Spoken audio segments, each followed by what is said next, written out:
because I am actually working on an episode of this show where I break down the different types of, based on the research and the people I've had on here, the different types of these, Bigfoots or Sasquatches that they have, right, out there. The ones that are in northwestern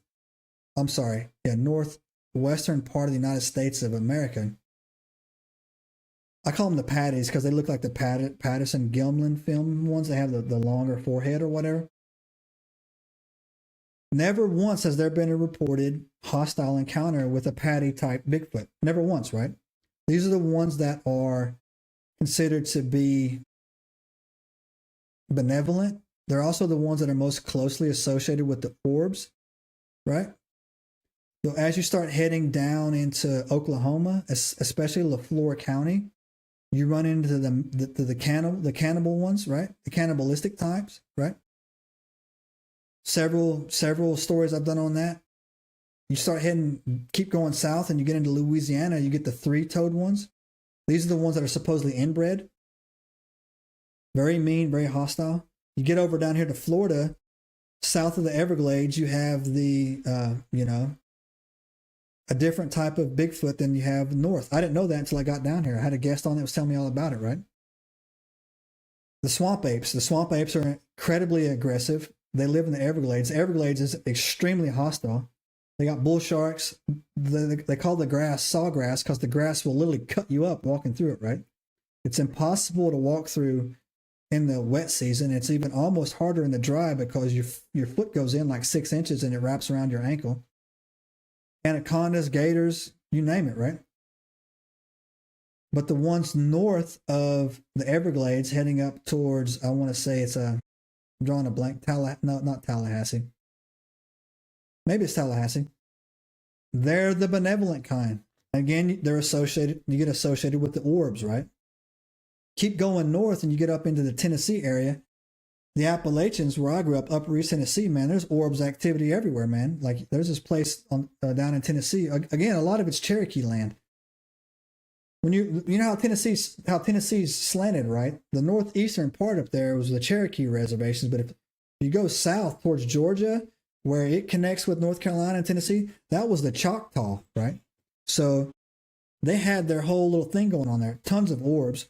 Cherokee legends and Choctaw legends talk about how these orbs could turn into deer and turn into Bigfoot, right?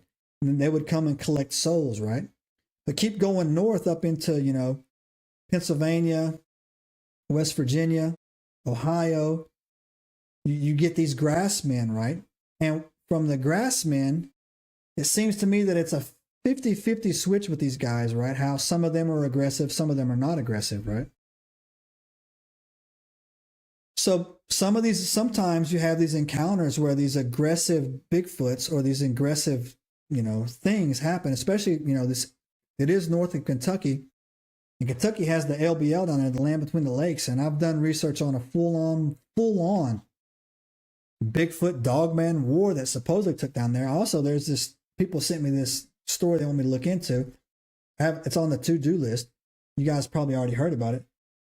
But how some people got brutally unalived in a camper by dogmen, right?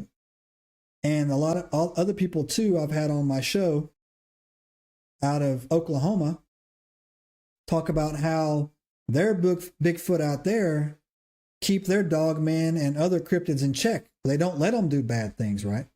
So these creatures have an intelligence. They actually have free will, and they actually have what appears to be a hierarchy of some sort based on their, different types of, I guess they're kind of all the same species, but the different types of, flavors that you get with, right?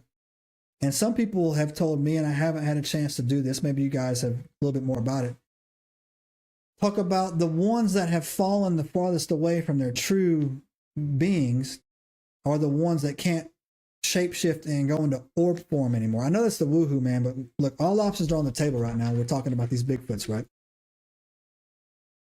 But it's fascinating to me, right? It's fascinating, right? So this could be something going on. Again, my gut's telling me that it's a big nothing, right? And it's a lot of hype. But if it is something going on, There's a reason for it. They're moving for a reason. Subscribe now and turn on notifications to join us on this extraordinary journey into the unknown.